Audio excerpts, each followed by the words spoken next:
Assalamualaikum warahmatullahi wabarakatuh. Alhamdulillah akhirnya bisa bikin video lagi di YouTube.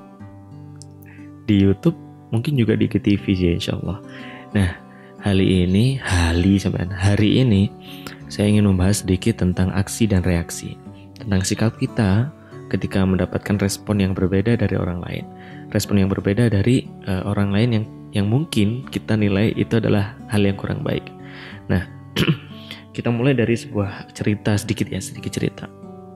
Suatu saat ada dua orang yang berjalan ingin membeli sebuah koran di tukang koran ya.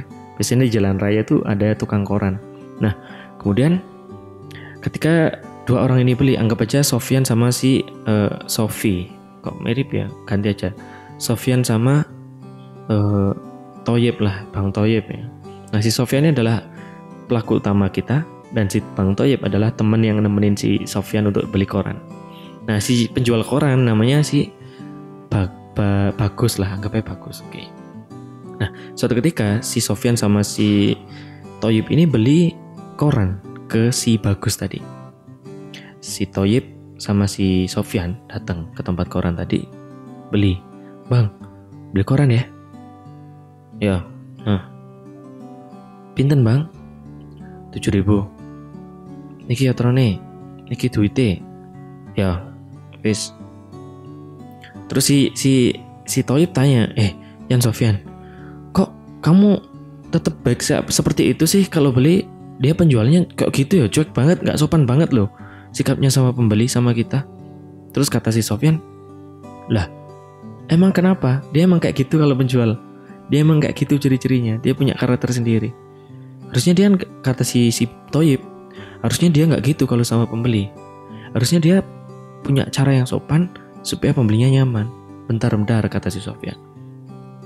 Emang kenapa aku harus menyetir diriku karena respon orang lain? Kenapa aku harus berubah menjadi yang bukan diriku ketika aku tahu respon orang lain padaku? Ada yang merenung nih si Tayyib. Kalau direnungi benar juga ya. Ketika kita respon atau apa yang kita kontrol dalam diri kita itu tergantung apa yang terjadi di eksternal kita, luar kita ini, kita jadinya kayak orang sih nggak stabil gitu loh. Karena pengaruh luar yang masuk dalam diri kita itu yang mengontrol kita akhirnya. Apapun yang terjadi di luar membuat kita terlalu berpikir berlebihan. Misalnya, ketika kita dipuji terlalu tinggi, akhirnya kita merasa terlalu senang dan bahagia banget sampai berlebihan karena dipuji. Sama juga ketika kita diolok-olok atau dibully, kita sakit hati sampai nggak tidur, sampai stres gitu. Karena kita salah fokus gitu loh.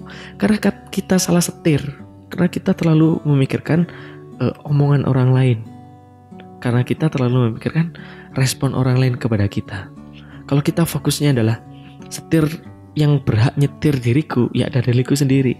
Mau orang lain memuji, mau orang lain menghardik, mengenyek, bully, semuanya itu tergantung kita sendiri yang respon. Tergantung kita sakarepe awake. Misal kita mau memberikan respon yang baik terus-terusan, walaupun orang lain itu buruk pada kita, itu tambah bagus dan itu is okay, tambah jos itu namanya. Makanya ayo kita berlatih bareng-bareng bahwa yuk kita kontrol diri kita dengan kemampuan kita sendiri. Jangan tersetir dengan omongan orang lain, respon orang lain, sikap orang lain pada kita. Karena itu yang membuat kita akan menjadi bukan diri kita sendiri malahan. Akhirnya kita nggak stabil. Ini coba direnungkan bersama bahwa kita akan menjadi diri kita dan kita akan menjadi nyaman kalau kita sudah bisa menemukan diriku ya seperti ini. Bah orang lain kate ngece aku, bah orang lain kate ngenyek aku, bully aku, bodoh amat. Makanya sikap bodoh amat itu sakjane penting juga. Kalau kata guru saya Mas Yasa Budi, sukses itu bukan dia yang sugih dan duit wake dan lain-lain. Bukan hanya itu, tapi adalah dia yang merdeka dari penilaian orang lain. Nah kan, apa maksudnya? Kalau orang sugih hanya untuk dinilai orang lain, itu namanya gak sukses. Karena yang dipikir adalah omongan orang lain. Coba yang dipikir gini, aku sugih bukan karena orang lain supaya kagum padaku, supaya orang lain memuji padaku. Aku sugih supaya aku bisa semakin mudah bersedekah pada orang lain. Semoga Allah memudahkan langkahku untuk membagikan rezekiku pada orang lain. Itu kita sendiri yang nyetir, bukan karena omongan orang lain. Paham kan? Nah, maka dari itu, yuk kita fokus apapun yang terjadi di luaran sana, jangan sampai itu bisa ngontrol diri kita. Karena diri kita adalah kita sendiri, penyetir sejatinya. Oke? Terima kasih, semoga bermanfaat. Wassalamualaikum warahmatullahi wabarakatuh.